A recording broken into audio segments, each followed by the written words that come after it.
Well, the verdict is in. President Joe Biden's son, Hunter, was found guilty on all 3 felony gun charges against him on Tuesday. He now faces up to 25 years in prison. It only took the jury about 3 hours to come up with a verdict, 1 hour yesterday and 2 hours today. Hi everyone, I'm Mary with MaryGreeley News. Thank you for joining me. Please like, share, and subscribe. A Delaware woman who was on the jury for Hunter Biden's federal trial told ABC News that this case was a waste of taxpayers' dollars. But in the end, she and her fellow jurors were able to come together with little disagreement. The 51-year-old juror, who asked not to be identified, said President Joe Biden's son needed help for his addiction and did not need to receive any prison time for his convictions. I don't think that anyone who is nonviolent drug addict should be in prison. Just fine him. We know he did something wrong. Just fine him. He needs help, she said. In my own personal opinion, he has been offered help before. He even did drugs when he was in rehab. This trial was the first of 2 Hunter Biden faces amid his father's re-election campaign. The president has said he plans to accept the jury's verdict and has ruled out a pardon for his son. I bet you he'll give him a pardon, shorten his sentence once everything dies down. Or maybe give him a pardon just after the next election. Judge Marilyn Norca said sentencing is usually done within 120 days out, and that she would be in touch to schedule a hearing. First-time offenders do not typically get anywhere near the maximum sentence, according to the Associated Press. Legal experts who spoke to News Nation agreed with the assessment. It is a non-violent offense, the first-time offense. Richard Schustein, a trial lawyer and legal analyst, said on News Nation Now, adding that as a recovering addict, Hunter Biden seemed remorseful. There's so many reasons that he should be given a light sentence in this case. Abby Lowell, Hunter Biden's lawyer, said in a statement, they are disappointed by the whole verdict and plan to pursue all legal challenges available.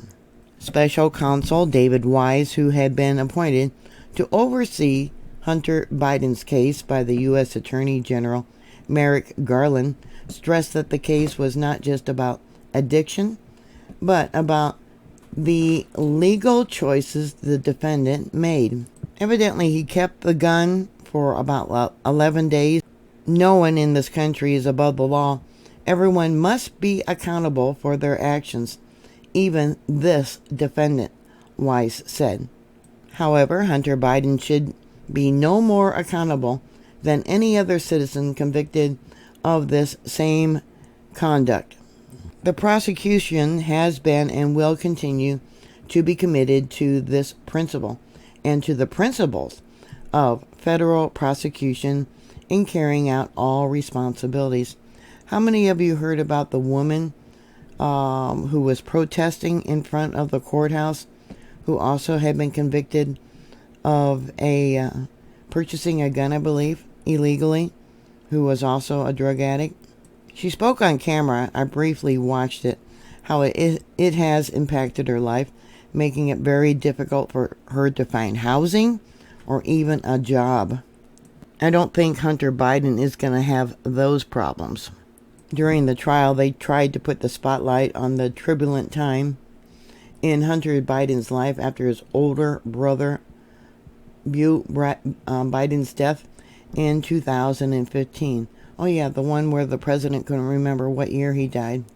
Prosecutors said Hunter Biden lied when he swore he wasn't a drug user on a form he filled out at the gun shop in 2018, months before Joe Biden announced his bid for president.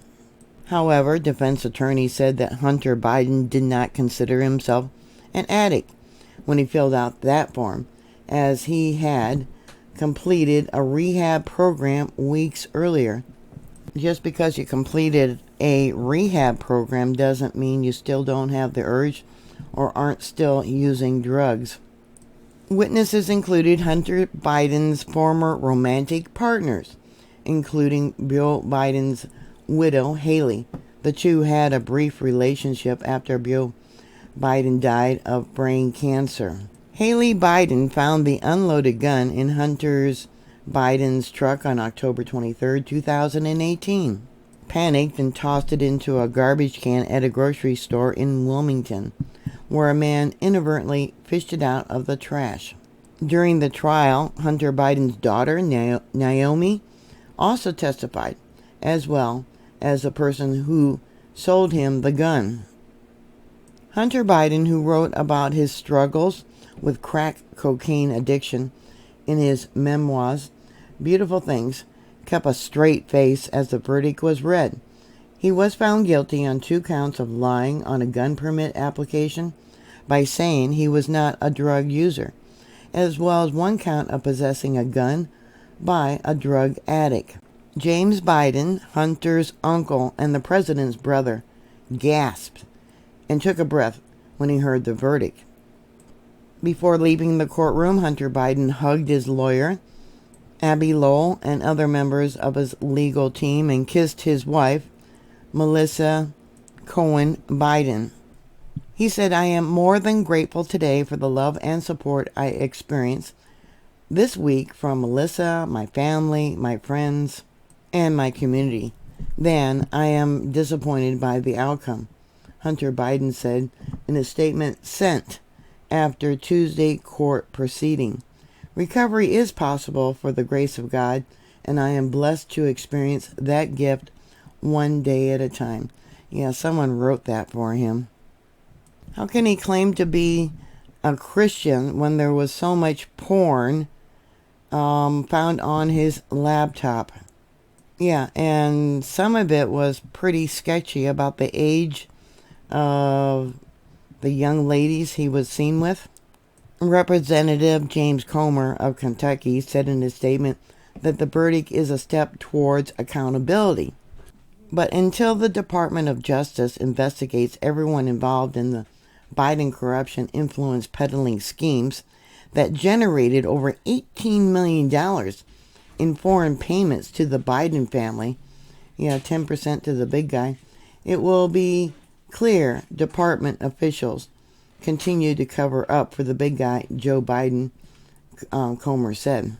Hunter Biden is also facing a separate trial set to be held in September in California over charges that he failed to pay $1.4 million in taxes.